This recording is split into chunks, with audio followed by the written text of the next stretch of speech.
कांग्रेस नेता अवनीश सिंह द्वारा उत्तर भारतीय समाज का हाथ वर्षाताई के साथ कार्यक्रम में शामिल हुए कांग्रेस के कई दिग्गज नेता। जी हां, आपको बता दें, देश भर में चुनावी जंग जारी है। खासकर महाराष्ट्र के मुंबई में लोकसभा चुनावी जंग में वर्षाताई के समर्थन में 14 मई मंगलवार को सेंटा क्रूज पूर्व स्थित बिल्वा भवन में बड़ी संख्या में उत्तर भारतीयों सहित कांग्रेस पार्टी के कई वरिष्ठ नेता और पदाधिकारी ने अपनी उपस्थिति दर्ज कराई, जहां पर उत्तर भारतीयों और नेताओं को गमछा ओढ़ाकर का स्वागत किया गया। सभी उपस्थित माननीयों ने और उत्तर भारतीयों ने वर्षाताई के समर्थन में आवाज बुलंद की। बता दें कि इस कार्यक्रम का उद्देश्य ये था कि मौजूदा सरकार उत्तर भारतीय समाज के मुद्दों और भावनाओं के साथ खिलवाड़ कर रही है। चुनाव के समय उत्तर भारतीयों को याद किया जाता है, चुनाव के बाद भूल जाते हैं, ऐसा बिल्कुल नहीं चलेगा। बता दें कि सफल कार्यक्रम का ताना बाना उत्तर भारतीय प्रकोष्ठ मुंबई कांग्रेस के महासचिव अवनीश तीर्थराज सिंह द्वारा किया गया था।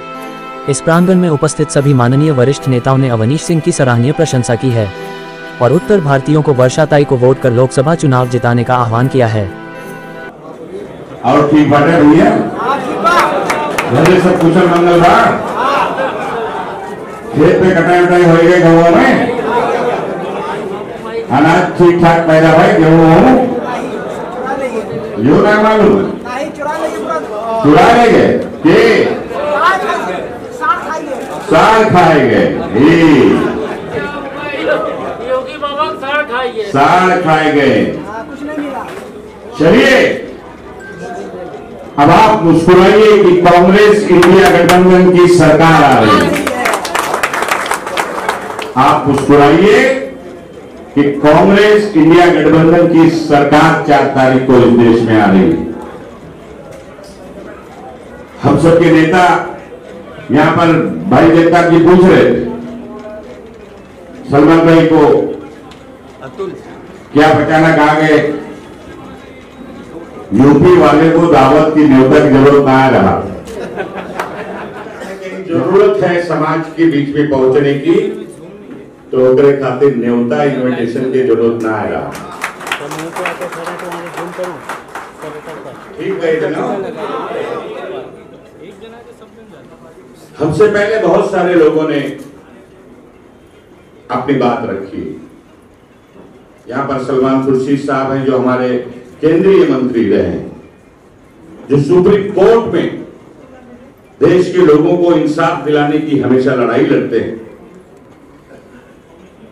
कामगार नेता भाई जगताप जी हमारी मुंबई कांग्रेस की अध्यक्षा और इस क्षेत्र की लोकसभा की तेज तर्रार प्रोफेसर वर्षाताई गायकवाड़ जी, महेश मलिक है, आशीष दोहा जी बैठे हुए, हमारे सभी शिवजी सिंह जी हैं, रतेश सिंह हैं, अर्जुन सिंह जी हैं, भरत सिंह जी हैं, बाबा दुबे जी हैं, मनोज सिंह जी हैं, सुरभि द्विवेदी हमारी अखिल भारतीय कांग्रेस की जो युवा कांग्रेस की जनरल सेक्रेटरी हैं, अजमत भाई हैं, राजेश सिंह हैं, डॉक्टर राजेंद्र सिंह हैं, राम यादव जी हैं, प्रदीप चौबे जी हैं, राजन दुबे जी हैं और गंगाधर विश्वकर्मा जी हैं। कहाँ बैठे हो? तरी यार दिखाया था, तरी तरी हाँ, इन्हें पहचान लिया, इनके बारे में कुछ कहा तुझसे, बैठ गया। सारे लोग, हमारे महेश मलिक जी भी ऑल इंडिया कांग्रेस के सेक्रेटरी और खास करके हमारे छोटे भाई जिनके निमंत्रण पर आप सारे लोग यहां पर आए हैं अपना समय निकालकर। हमारे छोटे भाई अवनीश सिंह जी एडवोकेट हैं, पढ़े लिखे हैं, समाज को न्याय दिलाने की लड़ाई लड़ने की क्षमता रखते हैं। ऐसा हमारा एक छोटा भाई आज समाज के बीच से खड़े होकर चलने की कोशिश कर रहा है। मेरे शब्द को आप ध्यान रखना, खड़े होकर चलने की कोशिश कर रहा है। उसको चलाने का काम समाज के लोगों को, आप लोगों को अब करना होगा, आपको ताकत देना होगा। समाज में बहुत बिरले लोग इस शहर में हुए हैं। रामनाथ पांडे जी से लेकर, चाहे रामनाथ पांडे जी रहे हो, डॉक्टर राम मनोहर त्रिपाठी जी रहे हो, चाहे चंद्रकांत त्रिपाठी रहे हो, चाहे एक दिन ही चला गया ना, हम उनका नाम ना लेते क्या करें, उनके नाम ले। रमेश दुबे जी थे, बहुत सारे नेता हमारे। आपका छोटा भाई तो आपके सामने है, ये ललकारते रहता है। अभी बात हो रही थी कि मनसे के गुंडों ने जो उत्तर भारतीयों पर जब हमला किया था, तो उनकी नाक में नकेल डालने का काम आपके छोटे भाई ने मंत्रालय में बैठ के किया था कि नहीं किया? मैंने अपनी सरकार से कहा था कि हमारे समाज के फेरी वाले, टैक्सी वाले, उत्तर प्रदेश बिहार से यहां पर इम्तिहान देने के आए हुए लोग कल्याण में, उनको मारा गया, पीटा गया, बेइज्जत किया गया, अपमानित किया गया। मनोज तिवारी जो आज भारतीय जनता पार्टी के सांसद है, इनका घर तोड़ दिया गया था।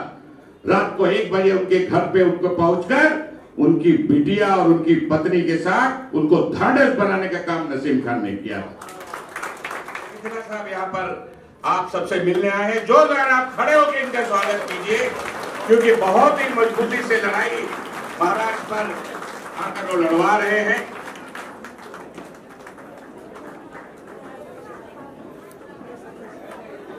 नाना भाई कौन ने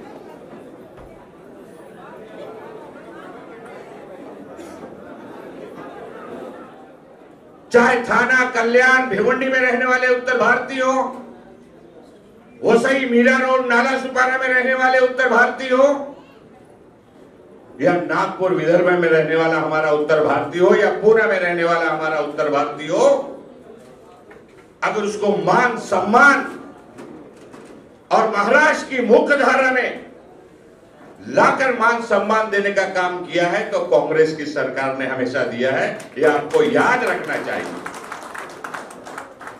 हमेशा प्रतिनिधि दिया गया है। अभी ना पूछा कि आपकी बात का है नहीं, जाएगा। लेकिन अभी बहुत सारे लोगों ने यहां पर कहा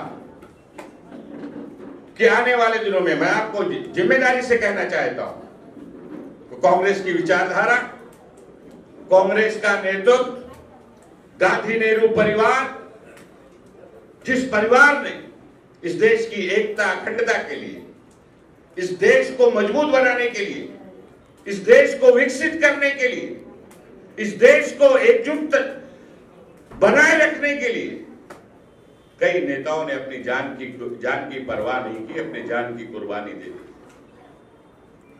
इंदिरा जी ने क्या किया? लोग चाहते थे कुछ लोग कि पंजाब पाकिस्तान से अलग हो, हिंदुस्तान से अलग हो, लेकिन इंदिरा गांधी जी ने मजबूती के साथ कहा कि हम अपने देश में कहीं भी इस तरह की कोशिश करने वालों से समझौता नहीं करेंगे, चाहे मेरी जान भी देनी पड़े। मेरे एक एक बूंद का कतरा इस देश की एकता और अखंडता के लिए है, और वो शहीद होगी। हुई या नहीं हुई? राजीव गांधी जी आपके सामने मिसाल है। राहुल गांधी जी आज इस देश को बचाने की लड़ाई लड़ रहे हैं। वो सत्ता के लिए नहीं लड़ रहे हैं, कुर्सी के लिए नहीं लड़ रहे हैं, वो इस देश को बचाने के लिए लड़ रहे हैं, देश की एकता अखंडता को बचाने के लिए लड़ रहे हैं। जरा सोचिए, इस देश में कोई नेता ऐसा हुआ जो 10,000 किलोमीटर पद यात्रा और न्याय यात्रा के माध्यम से इस देश को जोड़ने का काम किया हो? कोई हुआ ऐसा? आपने इतिहास पढ़ा है? कभी इस देश ने ऐसा कोई नेता देखा?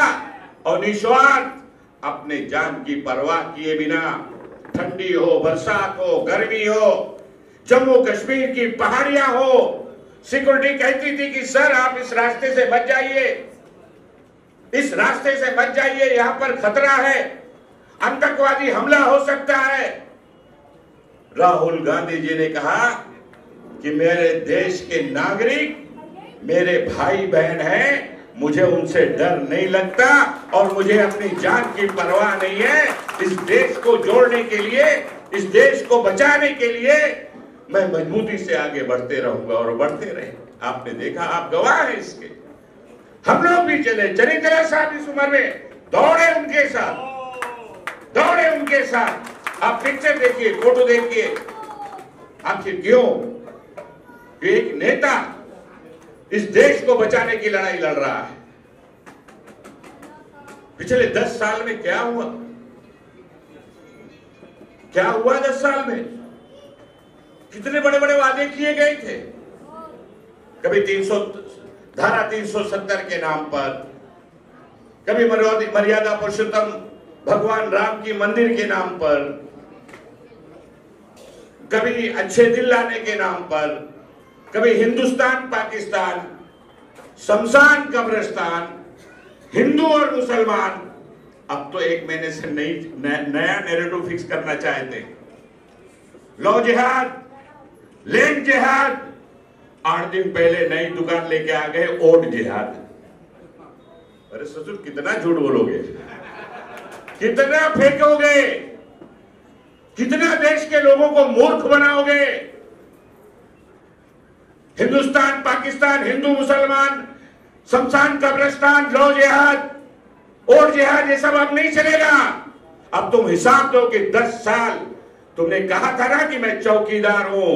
चौकीदार साहब, हिसाब दो कि 10 साल में हमारे नौजवानों को रोजगार कितना दिया है। आसमान छूती हुई महंगाई को क्यों नहीं रोका? देश का विकास क्यों रुका? रेलवे हो, एयरपोर्ट हो, पोर्ट हो, जितनी भी सरकारी संपत्तियां थी अपने मित्रों को क्यों बेच डाला?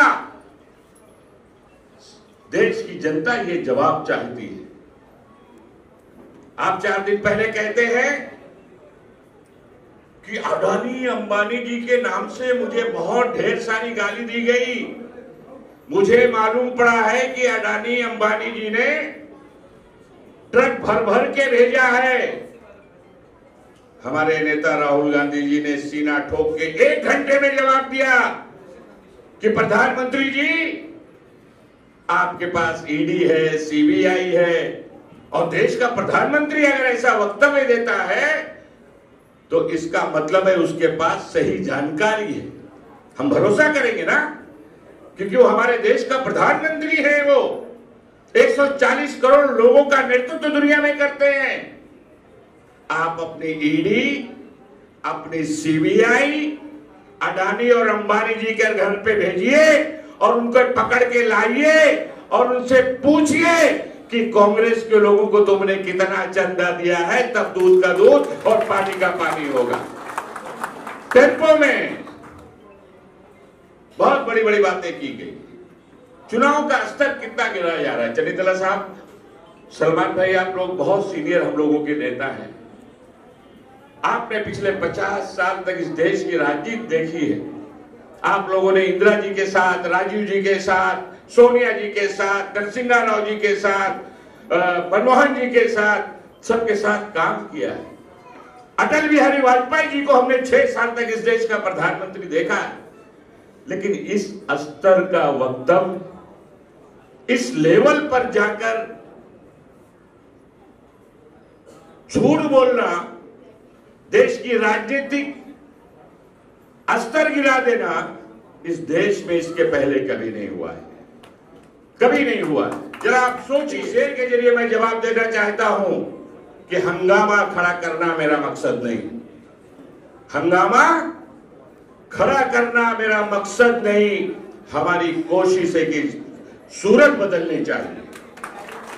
ये देश में जो भारतीय जनता पार्टी की झूठी सरकार है वो बदलना चाहिए और कांग्रेस इंडिया की सरकार इस देश में आना चाहिए। ये हम सबकी कोशिश है ताकि इस देश को बचाया जा सके। आज देश का लोकतंत्र, देश का संविधान, देश का ताना बाना पूरी तरह से चरमरा गया है। देश को बचाने की आज जरूरत है। मैं तो 2 लाइन आगे बढ़ के कहना चाहता हूं कि एक लड़ाई हमारे पुरखों ने सन 47 के पहले आजादी के लिए अंग्रेजों के खिलाफ लड़ाई लड़ी थी। इस देश को आजाद कराने के लिए इस देश का हिंदू, मुसलमान, सिख, ईसाई, अमीर, गरीब, जो भी देशभक्त था, जो चाहता था कि ये देश हमारा आजाद हो, कांग्रेस पार्टी के नेतृत्व में, राष्ट्रपिता महात्मा गांधी जी के नेतृत्व में अपने जान माल की कुर्बानी देकर इस देश को आजादी दिलाई थी। अब वो समय आ गया है, अब वो समय आ गया है इस देश के लोकतंत्र के लिए, इस देश के संविधान को बचाने के लिए, इस देश के हिंदू मुस्लिम सिख ईसाई एकता के ताना बाना को मजबूत रखने के लिए हमें इस देश के नौजवानों के लिए, महिलाओं के लिए, देश के लोगों के लिए ये लड़ाई लड़नी है। और भारतीय जनता पार्टी की सरकार को 20 तारीख को उखाड़ फेंकना है और कांग्रेस गठबंधन की सरकार हमें देश में बनाना है। ये संकल्प आज यहां से सभी अपने समाज के लोगों से मैं कहना चाहता हूं कि आप लेकिन तारीख को 100% कोई गांव नहीं जाएगा। शपथ लीजिए कि 20 तारीख तक हम गांव नहीं जाएंगे। लेते हाथ उठा के शपथ दिलाइए कि हम 20 तारीख तक बंबई नहीं छोड़ेंगे और एक एक वोट देंगे और वर्षा ताई को देश की लोकसभा में भेजेंगे और कांग्रेस गठबंधन की सरकार बनाएंगे और राहुल गांधी को इस देश का प्रधानमंत्री बनाएंगे। तब तक हम चैन से नहीं बैठेंगे। यह संकल्प लेके आपको जाना है। बहुत बहुत बधाई आप सबको, बहुत बहुत धन्यवाद। मुझे वर्षा ताई के पदयात्रा में और सभाओं में जाना है, इसलिए आप सबसे हाथ जोड़कर क्षमा चाहते हुए अपनी बात को खत्म करता हूं कि बात कफन सर पर हमने ये ललकारा है, बात कफन सर पे हमने ये ललकारा है। हर जोर जुर्म की टक्कर में संघर्ष हमारा नारा है। और वर्षा ताई तुम आगे बढ़ो, उत्तर भारतीय समाज का तुम्हें सहारा है, उत्तर भारतीय समाज का तुम्हें सहारा है। यहाँ पे उपस्थित हम सबके आदरणीय नेता और हमारे प्रभारी आदरणीय रमेश तिल्ला साहब, जिनके साथ काम करने का मुझे मौका मिला और जिन्होंने उत्तर प्रदेश में से लेकर दिल्ली तक जो है माइक का आवाज नहीं जा रहा है, मेरा आवाज नहीं आ रहा है। भालू भाई जी, यहाँ पे उपस्थित भाई जगताप जी, नसीम भाई, मेरा आवाज नहीं आया मेरा, नसीम भाई जी, आशीष भाई, महेश मल्लिक साहब, नाना रावले जी, शिवजी सिंह जी, सुरभि, संदीप शुक्ला जी, हमजा आहिरे जी, मंच पे उपस्थित सभी आदरणीय नेतागण और आज इस कार्यक्रम के आयोजक अवनीश सिंह जी और उनकी पूरी टीम को मैं धन्यवाद व्यक्त करना चाहूँगी कि उन्होंने हमें सबको यहाँ पे बुलाया। मुझे सबसे ज़्यादा धन्यवाद आप सबको देना है क्योंकि आप सभी लोग यहाँ जमा हुए हैं और हमारे देश की संस्कृति ही गंगा जमुना की सरस्वती की हमारी संस्कृति हमारे देश की है। और ऐसे में गंगा जमुना की सरस्वती की हमारी जो संस्कृति है उसको आप यहाँ पे लेके आए हैं और उसको आपने हमारे साथ मिलाने का काम किया। मुंबई एकमात्र ऐसा शहर है, देश के अलग अलग भाग से लोग यहाँ पे आते हैं, रोजी रोटी कमाने आते हैं, अपने फैमिली को लेके आते हैं और बाद में ऐसा होता है कि मुंबई उनको अपनाती है, मुंबई को वो अपना लेते हैं, मुंबई उनसे प्यार करती है, वो मुंबई से प्यार करती है। तो ये हमारा गहरा रिश्ता है और मुझे इस बात की बहुत खुशी है कि आज उत्तर भारत का सम्मेलन हो रहा है। मैं हमेशा ये कहती हूँ कि कांग्रेस ने उत्तर भारतीयों को बहुत कुछ दिया। जैसा मैं हमेशा कहती हूँ, सबको पता है हमारे स्टेज के ऊपर, मैंने कहा हमने महापौर दिया, हमने महानगर पालिका विरोधी पक्ष नेता दिया, हमने मंत्री दिया, हमने मुंबई कांग्रेस के कितने सारे अध्यक्ष दे दिए और हमेशा ही बड़े पोस्ट पे जो है उत्तर भारतीयों को प्रेजेंटेशन देने का काम कांग्रेस पार्टी ने किया है और आने वाले दिनों में भी होगा। लेकिन मैं ये चाहती हूँ कि आप सभी लोग एक साथ होके आए और मजबूती से खड़ा रहे। हम तो उत्तर प्रदेश में काम करके आए, साहब को तो अच्छे से मालूम है, हम फकराबाद में भी साहब के यहाँ पे गए थे, लगभग 10,000 किलोमीटर 1-1.5 महीने में हम घूमे थे, हर जगह पे हम गए, मीटिंग किए, सबसे मिले और इतना अच्छा वातावरण हमें वहाँ पे मिला। मैं हमेशा ही कहती हूँ कि हम लोग को याद वो भी दिन रखना चाहिए जब कोरोना आया था। कोरोना की बात मैं इसलिए कहना चाहती हूँ कि उस समय महाराष्ट्र में महाविकास आघाड़ी की सरकार थी, हम भी जमीन पे काम कर रहे थे, आप लोग भी जानते हैं। अचानक एक दिन तय हुआ कि इस देश में लॉकडाउन लगना है और लॉकडाउन लगने के बाद बहुत सारे हमारे यहाँ पे लोग हैं जो उत्तर भारत से है, बिहार से है, उत्तर प्रदेश से है, झारखंड से है, यहाँ के सभी लोग हमारे इधर के थे। अचानक कहा कि खाना नहीं मिलेगा, सब बंद हो गया है, होटल बंद करने का काम हुआ। आप सोचिए उस वक्त लोगों की हालत क्या थी। महाविकास आघाड़ी की सरकार ने और कांग्रेस पार्टी ने सबसे बड़ा निर्णय लिया कि हर आदमी को खाना मिलना चाहिए, हर आदमी की व्यवस्थापन होनी चाहिए और उसके घर तक उसको पहुंचाने का व्यवस्थापन होना चाहिए। तो कांग्रेस ने पहली बार, मैं कहना चाहती हूँ, आदरणीय सोनिया गांधी के आदेश पे कांग्रेस ने यहाँ से उत्तर प्रदेश में ट्रेन भेजी है। कांग्रेस की पहली ट्रेन गई थी और उसके बाद महाविकास आघाड़ी में उद्धव बाळासाहेब ठाकरे जी मुख्यमंत्री थे और हमने इतनी सारी गाड़ियां वहां पे उत्तर प्रदेश में, बिहार में, झारखंड में भेजी। लोगों को हम भेजने स्टेशन पे जाते थे। कुर्ला स्टेशन पे हम एक दिन गए थे तो यही के उम्मीदवार टीवी पे बात कर रहे थे, जो उत्तर मुंबई के उम्मीदवार है पीयूष गोयल जी, तब रेलवे मिनिस्टर थे। 10,000 लोग स्टेशन पे खड़े थे, ट्रेन की समस्या थी। हम वहां गए, हमने कहा कि लोग इतने बैठे हैं, कोरोना का ये है, लोगों की आपने कोई व्यवस्थापन नहीं की।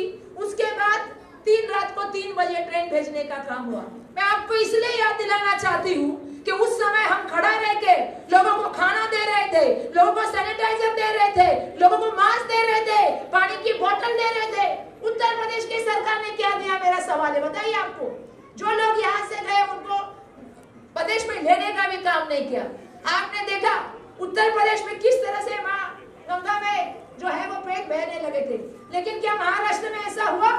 महाराष्ट्र में सबको इलाज मिला कि नहीं मिला? हाँ, महाराष्ट्र ने सबको खाना खिलाने का काम किया। यहाँ पे किसी को भी ये व्यवस्थापन के लिए बोलना नहीं पड़ेगा कि खाना नहीं मिला, आरोग्य के लिए व्यवस्थापन नहीं मिला, ट्रेन में जाने की बात नहीं हुई। तो मैं इसलिए याद दिलाना चाहती हूँ कि उत्तर प्रदेश में सरकार में महाराष्ट्र की सरकार में क्या फर्क था। और आप सबको पता है, उत्तर प्रदेश की सरकार की बात ना करते हुए मैं महाराष्ट्र की सरकार में बात करूंगी कि हम सबको ये समझना पड़ेगा कि हमें अगर साथ में मिलकर अगर आगे बढ़ना है, मुंबई में चलना है, तो आपको मालूम है कि उनके साथ मनसे भी आ गई है। मनसे ने क्या आपके साथ किया था, ये मुझे बोलने की, आज एक अलायंस बन गई है। क्या मनसे का संबंध है? मनसे का तो ऐसा हो गया है कि बेगानी शादी में अब्दुल्ला दीवाना। ना उनका कोई कैंडिडेट है, ना उनका सच में कोई कैंडिडेट है, क्या बताओ? उनका ना कोई कैंडिडेट है, लेकिन सब जगह पे वो आगे आगे करने का काम करते हैं। मैं आप सबसे कहना चाहती हूँ, सतर्क रहिए, जागरूक रहिए ऐसे लोगों से जो जानबूझ के अभी आके आपको आने वाले दिनों में तकलीफ देने का काम करने वाले हैं। हम सबको सोचना पड़ेगा, हमारे रोजी रोटी की अवस्था क्या थी पहले, बताइए। छोटे छोटे व्यापारी यहाँ बैठे होंगे, उत्तर भारत के लोग, कोई पानी का पान का ठेला लगा के बैठा है, कोई आपको मालूम है दूध का व्यवसाय करता है, कोई तबेला चलाता है। मैं सवाल पूछना चाहती हूँ, दूध पे जीएसटी लग गई, बियर पे जीएसटी लग गई, लेकिन बताइए मुझे मर्सिडीज पे जीएसटी लगी क्या? तो कौन उद्योग करता है दूध का, बताइए मुझे। जितनी भी डेयरियां चलती है, मेरे यहाँ पे शुक्ला की डेयरी चलती है, मेरे यहाँ पे राष्ट्रीय डेयरी चलती है, सब चलाते हैं यूपी के लोग, और यूपी के लोग उसमें मतलब मेहनत करते हैं। हमारे यहाँ पे कहते हैं सबसे ज्यादा मेहनत कोई करता है, सबसे ज्यादा मालिक का कोई विश्वास कमाता है, तो वो आप लोग हो। विश्वासार्हता और एक निष्ठता का उदाहरण उत्तर भारत के लोग, ऐसा मैं जानती हूँ। तो आप सबको बहुत सारा धन्यवाद व्यक्त करना चाहूंगी। मैंने तो देखा अभी तो कुछ लोगों की नजर तबेले पे पड़ गई, मालूम है कि नहीं आपको? आपको कितना मालूम है मुझे मालूम नहीं है, पर जो आपका आरे में तबेला है, जहाँ 2000 कर्मचारी काम कर रहे हैं, आजकल उसी पे भी एक व्यवसाय की बड़ी नजर पड़ गई है। ऐसी कोई व्यवसाय नहीं होगा, ऐसा कोई जगह नहीं होगा जहाँ भाजपा अपना खुद का ये नहीं चला रही है। तो मेरा आप सभी से निवेदन है, आप सभी से मेरा कहना है, क्योंकि मुझे आगे की रैली में जाना है। मुझे तो आप लोग पहचानते हैं, जैसा आप लोग को मालूम है, वर्षा गायकवाड़, और आप सब भाइयों का और बहनों का मुझे आशीर्वाद चाहिए। हमें सबको साथ में मिलकर, आज विजय वडेट्टीवार जी का मैं बहुत स्वागत करती हूँ, हम सबको एक साथ मिलकर लड़ना होगा। यहाँ पे हमें ज्यादा से ज्यादा लोगों का आशीर्वाद चाहिए, इसीलिए मैं आप सबसे विनती करती हूँ। और मैं नसीम भाई के साथ निकल जाऊंगी, क्योंकि अभी आज चांदोली में रैली है, तो मैं उनके साथ चली जाऊंगी। लेकिन मेरा सभी बहनों से कहना है, आज गैस की कीमत क्या है बहनों? आप सच बताओ, आज महंगाई क्या है? आज मैं कल रेलवे स्टेशन पे गई थी, मुझे रोना आ गया। मैं कुर्ला टर्मिनल के रेलवे स्टेशन में गई, मैंने देखा पीयूष गोयल जी को आगरी और कोलवाड़ा में जाते हैं तो नाक को रुमाल लगाते हैं, क्योंकि उनको मासे का मांस अच्छा नहीं लगता, मच्छी का मांस अच्छा नहीं लगता है। मैंने पीयूष गोयल जी से वहाँ कहा परसों, पीयूष गोयल जी आप कभी रेलवे में आके देखिए, वहाँ को डब्बों की अवस्था देखिए, वहाँ के टॉयलेट की अवस्था देखिए, लोग बैठ नहीं सकते। आप कभी रेलवे के मिनिस्टर थे, कभी आप रेलवे में गए? मैं स्टेशन पे गई, महिलाओं को बैठने के लिए नहीं, छोटे छोटे बच्चे दूध के लिए रो रहे थे, लोग बैठे हुए थे, एक का पैर टूटा हुआ था। 30 घंटे ट्रेन लेट। कितना घंटे? 30 घंटे ट्रेन लेट। बिहार की ट्रेन 10 घंटे लेट और टिकट नहीं लोगों को मिल रहा है। भाई और बहनों, मेरा आह्वान है आप सभी से, इस बार इनकी सरकार को हटाना है, वापस कांग्रेस की सरकार को लाना है, इंडिया की सरकार को।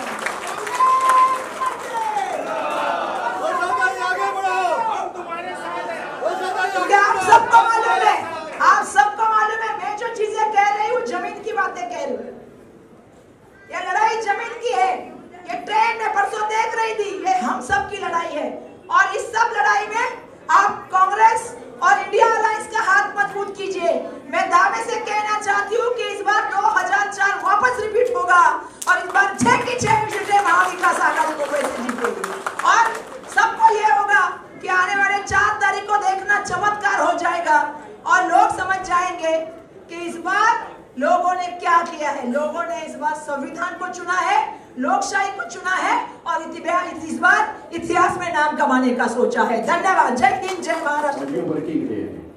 उसके बावजूद इतने सारे लोग यहाँ जो आज मौजूद है, ये जाहिर करता है कि उत्तर भारतीय समाज ये तय कर चुका है कि इस बार सिर्फ और सिर्फ कांग्रेस के साथ उनको जाना है। ये तय कर चुका है। और ये भी बात बता दूं चेनितला साहब, ये मंच था ही नहीं। मैं जब अध्यक्ष था, उत्तर भारतीय समाज चाहता क्या है? वो सिर्फ सम्मान चाहता है। कांग्रेस ने बहुत सम्मान किया, मतलब उसमें कोई दो राय हो ही नहीं सकती। पर इन हालातों में उत्तर भारतीय समाज जो अपनी जायदाद समझ के भाजपा वाले चल रहे थे, जब मैं अध्यक्ष रहा मुंबई कांग्रेस का, उत्तर भारतीय प्रकोष्ठ भाई जगताप ने बनाई। और आज ये जो हर जिले में जो कार्यक्रम हो रहे हैं और बड़ी मात्रा में है, ऐसा नहीं है, मैंने सम्मान देने का मैंने काम किया है।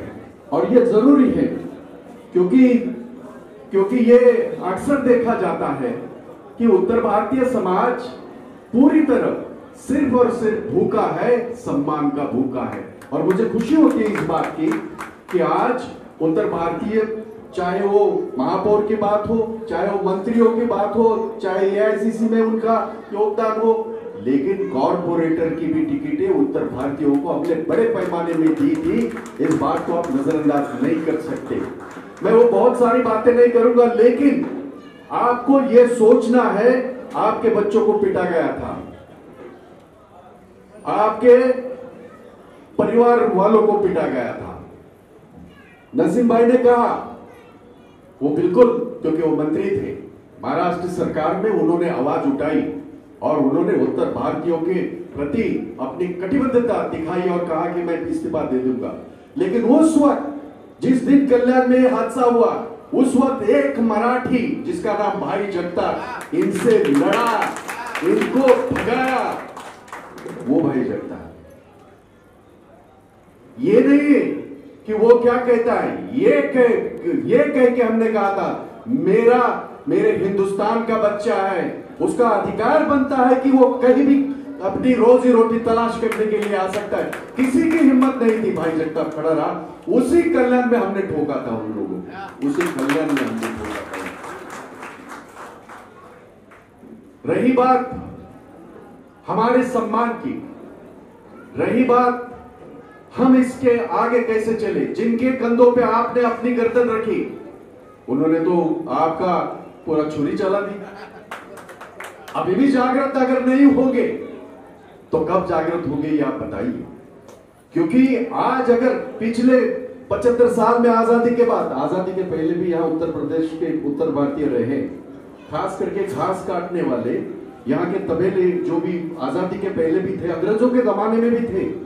यहाँ उपनगर, ये उपनगर कहा जाता है, सबब है, यहाँ पहले से बसे हुए थे, ऐसा नहीं है कि अभी आए। तो तभी से कांग्रेस ने उनको पनाह दिए, उनको आश्रय दिया और उनको अपनी रोजी रोटी कमाने का मौका दिया है। और इसलिए मैं चाहता हूं कि इस बार बहुत बड़े भाषण मैं भी नहीं करना चाहता, क्योंकि हमारे नेता आपको सबको मार्गदर्शन करेंगे। और शाम को मुझे पवार साहब के साथ मीटिंग है और वहां भाडुप में खुद शरद पवार जी है, संजय राउत जी है और आदित्य ठाकरे जी भी है। तो मेरा वहां जाना जरूरी है, इसलिए मैंने आपको कहा कि मैं 5 मिनट बातें करके मैं यहाँ से निकल जाऊंगा। और इसलिए मैं आप सबको एक गुजारिश करने के लिए, आपको बात करने के लिए, आपसे सिर्फ एक विनती करने के लिए मैंने आपको यहाँ बुलाया है। और मैं आमंत्रित हुआ, मुझे जब अवनीश ने कहा तो मैंने कहा बिल्कुल, परसों आए थे यहाँ मनोज और अवनीश, तो मैंने कहा जोरदार कार्यक्रम होना चाहिए। जब हमारे कार्यक्रम होते जोरदार ही होते हैं, किसी के हालत में पीछे मुड़ के देखने की कोई गुंजाइश नहीं। लेकिन 10 साल में जिनके कंधों पे आपने सर रख के आप जब बैठे थे विश्वास के साथ, उन्होंने सबको इस भारत देश को बेचने का काम किया है। और इसलिए उनके बारे में एक ही कहूंगा, अगर गलती से भी 2024 में अगर वो दोबारा ये राक्षस इस देश के सर पे अगर आके बैठ गया तो वो जमीन बेचेगा, वो जमीन बेचेगा, वो आसमां बेचेगा, वो चमन बेचेगा, वो सुमन बेचेगा। अगर वक्त आया तो वो अपना धर्म भी बेचेगा, क्योंकि उसने अपनी शर्म बेची है, उसने अपनी शर्म बेची है। इस देश के सारे आबादी को, इस देश के 140 करोड़ जनता को यह सोचना है, हम आज तक 75 साल में आज महफूज है, आज अगर हम सुरक्षित है, वो सिर्फ और सिर्फ कांग्रेस के सरकार की नीतियों के बदौलत हम सुरक्षित रहे। आज जो नीतियां बन रही है वो सिर्फ और सिर्फ हमें बंटवाने के लिए वो नीतियां बना रहा है, और इस देश में इसी तरह राज करना चाहता है। उसका संघर्ष हमें करना है। और मुझे यकीन है 20 तारीख को ये बात सही है, ये हमारे नसीम भाई ने भी कहा, ये टाइम जो है ये गांव जाने का है। वर्षा ताई ने भी कहा, खास करके कोविड में अध्यक्ष था, और मैं बता दूं लोग रास्ते पे चल रहे थे, मेरी यूनियन हमारे एसटी में है 13,000 गाड़ियां, और ये सरकार का ये था, उद्धव बाला साहब ठाकरे हमारे सीएम थे, ये एलओपी बाकी सारे लोगों का निर्णय था, जहां से भी कोई चल रहा है उनको उठा के बॉर्डर तक पहुंचाने का काम 13,000 एसटी की गाड़ियों ने हमने किया है। जब मैं मुंबई का अध्यक्ष रहा, 12 ट्रेनें, उन्होंने पता है आपको 70% उन लोगों ने, केंद्र सरकार ने निर्णय लिया था सोनिया गांधी के दबाव के और खारगे साहब के दबाव के बाद, लेकिन 30% पैसे जो भरने थे, सोनिया गांधी का आदेश था कि आप भरिए भाई, और हमने 12 ट्रेनें 2 दिन का खाना भर के हमने वीटी हो, कुर्ला हो, चाहे वो वहां थाना हो, वहां से हमने उत्तर प्रदेश भेजी थी। ये फर्ज बनता है, हमारा फर्ज बनता है, क्योंकि ये वक्त था कि इस वक्त हम उत्तर प्रदेश के लोगों के साथ और बाकी सारे राज्यों के लोगों के साथ हम खड़े रहने का काम किया है। तो इसलिए मैं आपको कहना चाहता हूं 20 तारीख को 2 दिन बाद बच्चों को लेके जाइए, कोई बात नहीं, दूसरे दिन जाइए, लेकिन 20 तारीख को वर्षा ताई को वहां से जिता के हम लोगों को संसद में भेजना है। क्योंकि वो वर्षा ताई अकेली नहीं है, वो वर्षा ताई राहुल गांधी को वहां पंतप्रधान बनाने का, वहां इस देश का मुखिया बनाने के लिए हमारे लिए जरूरत है। ये बाकी जरूरत छोड़िए, ये हमारी जरूरत है। ये राक्षस इस तरह से नहीं हिलेगा, ये राक्षस तब हिलेगा जब हम मुंबई से 6 के 6 हमारे ये जो सांसद हैं वो चुन के हम भेजेंगे, तब जाके ये राक्षस हिल सकता है, और उसको हिलाने का काम हम सबको करना है। मैं आपका धन्यवाद करता हूं, खास करके अवनीश और सारी टीम को बहुत बधाई देता हूं कि आपने जिस तरह से ये कार्यक्रम का आयोजन किया है, आपको बहुत बहुत बधाई हो, धन्यवाद करता हूं। जय हिंद, जय महाराष्ट्र, जय उत्तर प्रदेश। एक भिक्षु के समान आपके सामने अपना हाथ फैलाकर आपसे ये कहने का मुझे अवसर मिला है कि उनको इस दफ़ा जिताइए। उनके बहुत सारे एहसान हैं हम पर, उत्तर प्रदेश पर, हमारे सारे उन साथियों पर जिन्होंने उत्तर प्रदेश को इस संघर्ष में समय दिया, संघर्ष को आगे बढ़ाने का प्रयास किया। जब मैं यहाँ पहुँचा, अभी चिमित्रा जी कह रहे थे कि आप उत्तर प्रदेश में कहाँ कहाँ क्या क्या आपको देखने को मिल रहा है, तो मेरा मन हुआ कि आप सबसे अपनी बात एक शेर में कहूँ। और शेर ये है कुछ कि मेरी आंख बंद थी जब तलक मेरे सामने नूरे जमाल था, जब आंख खुली तो ना खबर रही ये ख्वाब था या ख्याल था। जब भी मैं आप जैसे साथियों की महफिल में आता हूँ तो मुझे अपने आप से ये सवाल पूछना पड़ता है, क्या आज सही जहाज पकड़ के मैं मुंबई आया हूँ या दूसरा जहाज पकड़ के मैं उत्तर प्रदेश और बिहार पहुँच गया हूँ। तो जो अपनापन यहाँ देखने को मिलता है, और जब हम ये सोचते हैं कि हम फिर से घर आ गए, अपने घर के लोगों के बीच में आ गए। आपकी जब उत्तर प्रदेश की विभिन्न भाषाएं हैं, और जगह भाषाएं होती हैं, लेकिन उत्तर प्रदेश में भी हर 4 डिस्ट्रिक्ट के बाद भाषा बदल जाती है। अवधी भी है, पूर्वांचल की भाषा भी है, वेस्टर्न यूपी की भाषा भी है। और वो सारी भाषाएं सुनते हैं तो ऐसा लगता है कि ये एक संगीत सा है जिसका आनंद उठाने के लिए हम कुछ समय के लिए आपके बीच में आए हैं। लेकिन एक बात बताना चाहता हूँ, मैं जिस क्षेत्र से आता हूँ उत्तर प्रदेश में फर्रुखाबाद क्षेत्र है। यकीनन फर्रुखाबाद के यहाँ लोग हैं, लेकिन मैं जानता हूँ जौनपुर के बहुत हैं, प्रतापगढ़ के बहुत हैं, अमेठी रायबरेली के बहुत हैं। मैं जानता हूँ कि पूर्वांचल के बहुत हैं, बनारस के बहुत हैं। वहाँ से जब भी किसी से बात होती है और किसी नौजवान बच्चे से बात होती है और पूछते हैं कि क्या बनना चाहते हो जीवन में, कहाँ जाना चाहते हो, क्या सपने देखे हैं तुमने, तो भाई हर एक की ज़बान पे मुंबई का नाम ही आता है। इसलिए कि आपके अनुभव, आपकी सफलता, आपकी कामयाबी को बच्चा उत्तर प्रदेश में जानता है। और वो इस बात को हमेशा दिल में रखता है कि जैसे मेरे चचा, मेरे ताऊ, मेरे भाई, मेरे संबंधी मुंबई में जाकर नाम जिन्होंने कमाया है, उनकी तरह मैं भी जा सकूं तो मैं भी उन्हीं की तरह नाम कमाऊँ। तो सच्ची बात ये है कि हम जब यहाँ इकट्ठे होते हैं तो हम ये बात करते हैं कि हमारे कुछ अधिकार हैं। अभी आपको ये बताया गया, भारतवासी भारत के किसी हिस्से में जाता है तो अपने अधिकार उसके साथ जाते हैं, उसके अधिकार होते हैं। लेकिन आप मुंबई में रहते हैं, कभी कभी ये होता है कि बाहर के लोग आकर हमारी हर चीज़ ले रहे हैं, हमारी जीवनी में वो दखल दे रहे हैं, हमसे कुछ ले रहे हैं, छीन ले रहे हैं। लेकिन सच्चाई ये है, और हमको इसको स्वीकार करना चाहिए कि जिस तरह से दिल खोलकर और हाथ बढ़ाकर मुंबई के लोगों ने उत्तर प्रदेश और बिहार के लोगों को अपना बनाया है, मैं समझता हूँ इसकी मिसाल कहीं और दुनिया में कम होगी जितनी आपको यहाँ मोहब्बत मिली है, प्यार मिला है। लेकिन आपको अगर मोहब्बत और प्यार मिली है तो आपको मोहब्बत और प्यार के एवज में आपने भी दिल खोल कर दिया है, आपने भी मुंबई को बनाया है। अगर आप ना होते तो बहुत कुछ मुंबई ना होता।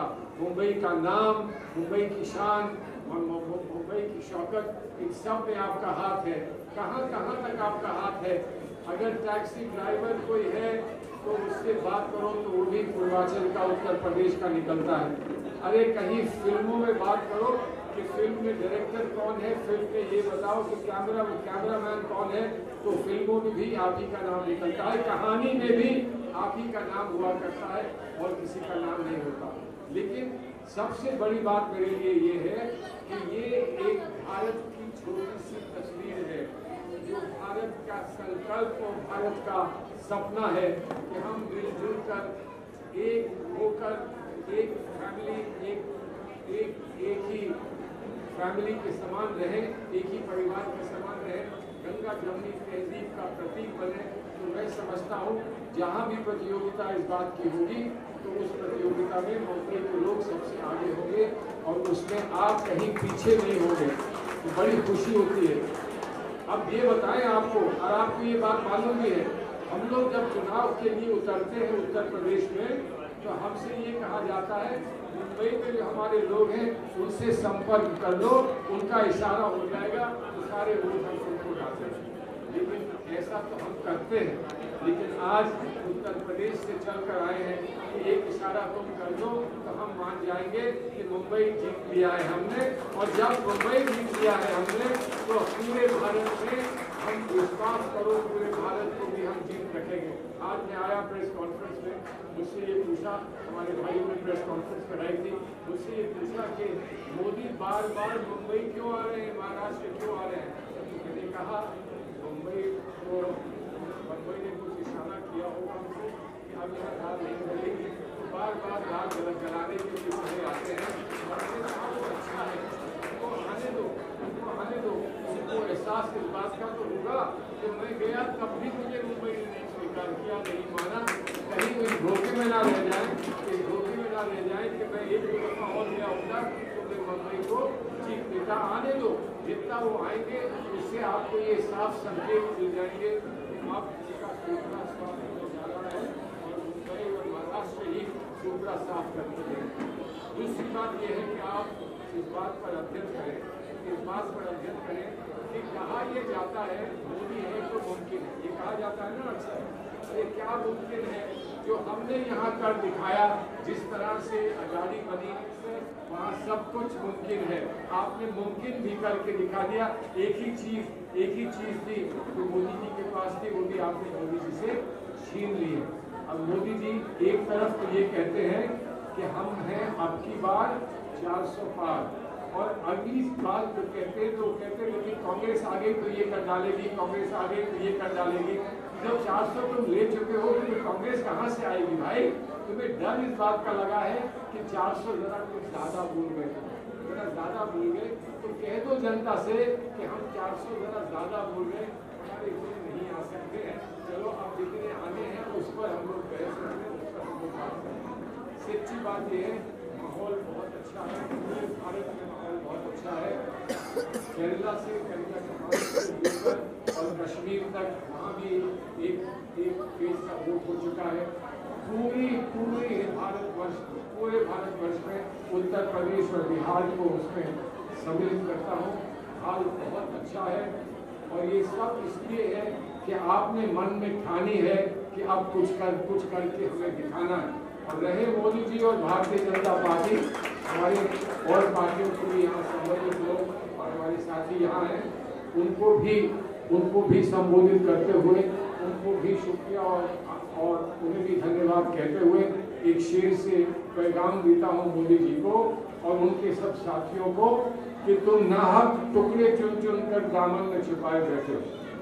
तुम नाहक टुकड़े चुन कर दामन में छुपाए बैठे हो।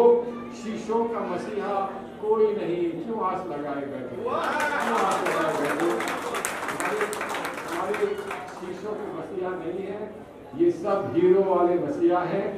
हीरो चाहे बॉलीवुड का हो या वो हीरा हो जो चमकता हो, और ये हीरा और इन हीरो के मसीहा कौन है आप जानते हैं, राहुल गांधी जी हैं। राहुल गांधी जी कहाँ से लड़ रहे हैं? वहाँ से लड़ रहे हैं, वहाँ से ललकार के भारतीय जनता पार्टी से ये पैगाम जाएगा, ये एक संदेश जाएगा कि बहुत हो चुका है तुम्हारा दुष्प्रभाव, अब तो छोड़ो, अब भारत की आज़ादी हमको एक बार देने दो, भारत आज़ाद हो जाए तो तुम्हारे लिए भी कुछ सोचेंगे। अभी जाओ, बहुत हो गया, धन्यवाद, बहुत बहुत शुक्रिया, आप लोगों की मुलाकात में भेंट हुई। देखिए आज के कार्यक्रम बहुत बढ़िया हुआ। यहाँ हमारे उत्तर भारत से बहुत सारे लोग इधर काम करते हैं, उनसे बहुत सारे लोग पार्टिसिपेट की हैं। देखिए उत्तर भारत का लोग हो, दक्षिण भारत का हो, कहीं से भी हो, मुंबई में वो लोग मिल करके इस बार महा विकास आघाड़ी को सबसे ज़्यादा सीट देने के लिए काम कर रहे हैं। हम लोग खुशी हैं। खुशी की बात है कि आज देश के अंदर एक नया वातावरण बनाया हुआ है, देश की सत्ता बदलने का वातावरण बने हैं। ये इसके लिए हम लोगों को सबको एक साथ होकर काम करना चाहिए। ये बॉम्बे से और महाराष्ट्र से जो संदेश देश को जा रहे हैं कि वो परिवर्तन की है, सत्ता बदलने की। जैसा कि आप सभी लोगों को पता है कि अभी लोकसभा का चुनाव चल रहा है और नॉर्थ सेंट्रल से हमारी उम्मीदवार जो है वर्षाताई गायकवाड़ के समर्थन में ही आज मैंने उत्तर भारतीय सम्मेलन किया था, जिसमें समाज के हर तबके के लोग नॉर्थ सेंट्रल से आज यहाँ पे हाजिर हुए और अपने जो स्ट्रॉन्ग सपोर्ट है वर्षाताई गायकवाड़ के लिए डिक्लेयर किया।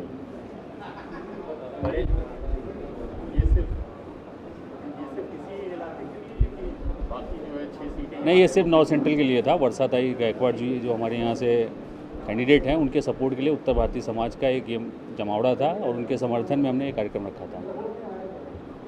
इसके अलावा आप प्रचार में मैंने देखा कि उधर में नॉर्थ की तरफ भी काफ़ी जाना हो रहा है। अब देखिए, मैं उत्तर भारतीय प्रकोष्ठ का कार्याध्यक्ष हूँ, तो पूरे मुंबई में मुझे जाना पड़ता है और हमारे 2 कैंडिडेट हैं मुंबई नॉर्थ में और वर्षाताई गायकवाड़ जी नॉर्थ सेंट्रल में, जो कांग्रेस के सिंबल पे लड़ रही हैं, और बाकी 4 जगह हमारे सहयोगी पार्टी लड़ रहे हैं। तो हम हर जगह जा रहे हैं, जहाँ भी हम अपना योगदान दे सकते हैं वो देने का पूरा प्रयास कर रहे हैं।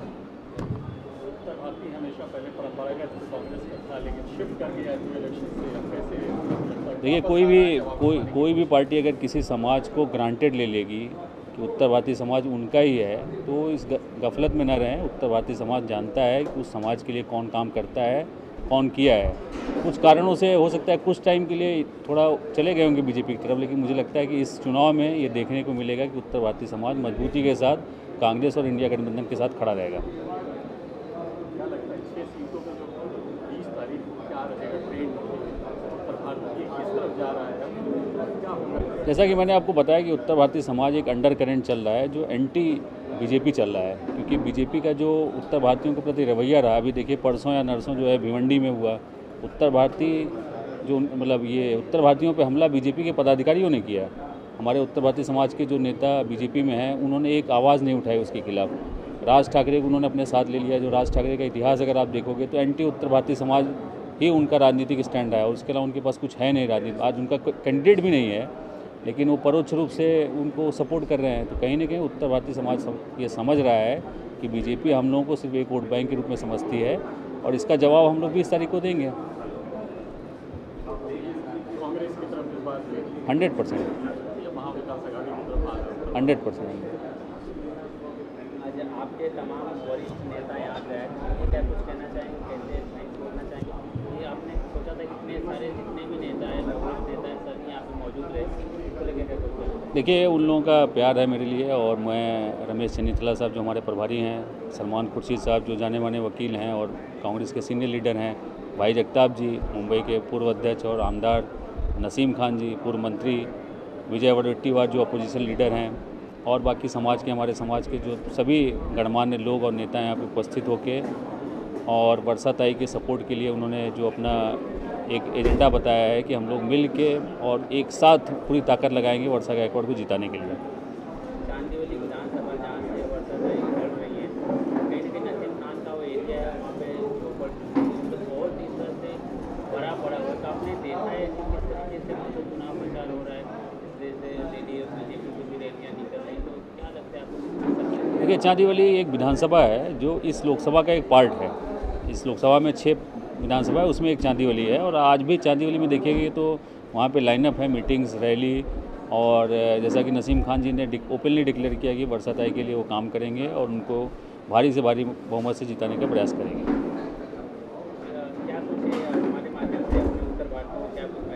देखिए, मेरा मैसेज यही है, उत्तर भारतीय समाज को अपना इतिहास देखना चाहिए और पिछले 50, 60, 70 सालों में कौन सी पार्टी ने उनको सबसे ज़्यादा रिप्रेजेंटेशन दिया है, उनकी आवाज़ बनी है, उनको सत्ता में ताकत मिली है जिससे हम समाज का कुछ काम कर सके, और पिछले 10 साल का भी रिकॉर्ड उससे कंपेयर करना चाहिए कि हमारे आज देखिए इनके सरकार में हमारा एक भी उत्तर भारतीय मंत्री नहीं है।